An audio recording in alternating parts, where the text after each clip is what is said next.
দৈনন্দিন জীবনে কাজের ঝামেলা এড়াতে আজকে নিয়ে এলাম চমৎকার একটা ভিডিও। চাল ঢালার সময় এভাবে পড়ে যাওয়া আমাদের কমন একটি সমস্যা।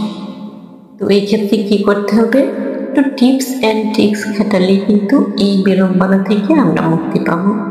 দেখুন মেয়েটা কি করছে, একটা বোতল কেটে নিচ্ছে।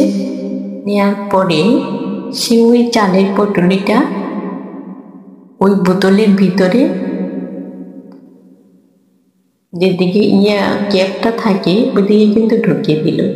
ঢুকিয়ে দেওয়ার পরে একটা রাবার দিয়ে সুন্দরভাবে সেট করে নিল। সেট করে নেওয়াতেই কিন্তু এটা একদম পারফেক্ট চাল ঢালার পদ্ধতি হয়ে গেল। এটা চাল পড়ার আর কোনো সম্ভাবনা নেই। দর্শক, ভিডিওটা কেমন লাগলো অবশ্যই লাইক কমেন্ট করে জানাবেন। সাবস্ক্রাইব করতে ভুলবেন না।